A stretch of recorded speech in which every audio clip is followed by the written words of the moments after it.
Bartolomé de la Casa fue un encomendero español y luego fraile, dominico, cronista, teólogo, filósofo, jurista, obispo de Chiapas, México, en aquel entonces, y escritor.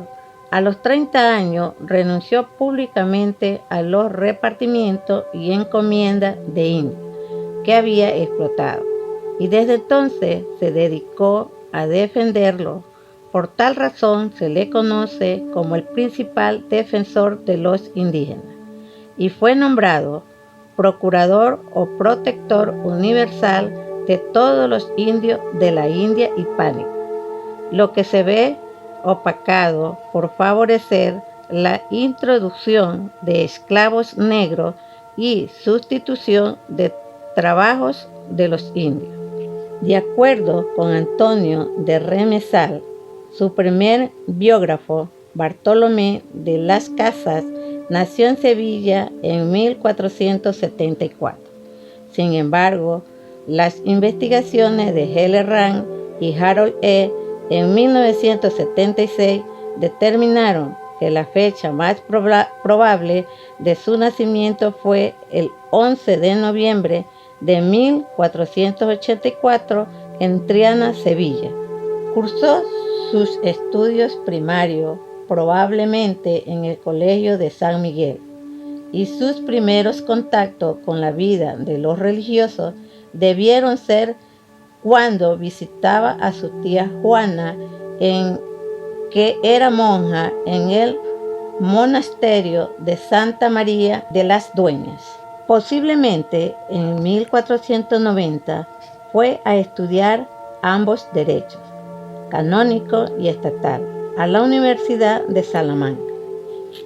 Un familiar suyo era sacerdote en el convento de San Esteban, donde en aquel entonces residía Cristóbal Colón, por lo que pudo encontrárselo allí por primera vez.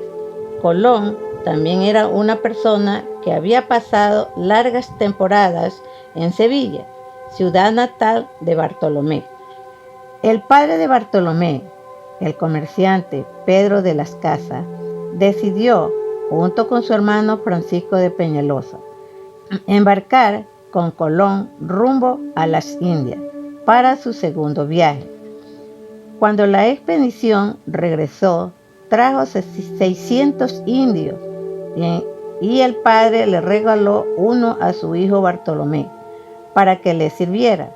Sin embargo, Bartolomé utilizó al indio como objeto de estudio humanístico, y él le preguntó por su religión para investigar si se parecía al cristianismo.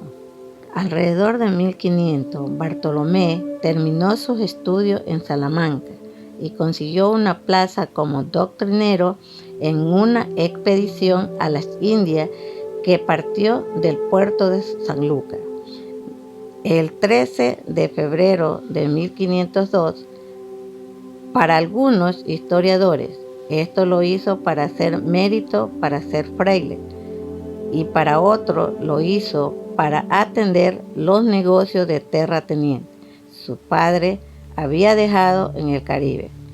Entrevista con el rey Carlos I de España. Otro viaje transatlántico volvió a Fray Bartolomé de las Casas de nuevo a España en 1540. En Valladolid visitó al rey Carlos I de España y V de Sacro Imperio Romano Germánico. El emperador Carlos, quien entre sus numerosos títulos era rey católico desde 1517. Preocupado por la situación de los indios en América y prestando oído a la demanda de Bartolomé a las nuevas ideas de derechos de gentes difundidas por Francisco de Victoria, convocó el Consejo de Indias. Se le ofreció el obispado de Cusco, importantísimo en aquel momento, pero Las Casas no aceptó, aunque sí se hizo cargo del obispado de Chiapas en 1543.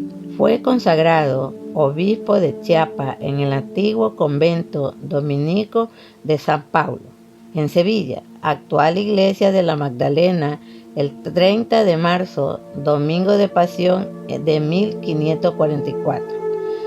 Como obispo se dedicó a reclutar a una buena cantidad de misioneros, la mayoría dominicos del convento de San Esteban de Salamanca, para acompañarle en su viaje a Chiapa. Fallecimiento. Los últimos años de Bartolomé de las Casas transcurrieron en Madrid. Estuvo en el convento de San Pedro Mártir y luego en el de Atocha, acompañado de su amigo Fray Labrada. Fray Bartolomé de las Casas, conocido como apóstol de los indios, murió en esa ciudad en 1566. Fue enterrado en Atocha, aunque posteriormente y por su disposición testamentaria, sus restos fueron trasladados a Valladolid. En 2001, la Iglesia Católica dio inicio al proceso de beatificación de Bartolomé de la Casa. Por su parte, la Iglesia Luterana lo incluye en las celebraciones de su calendario de santos luteranos.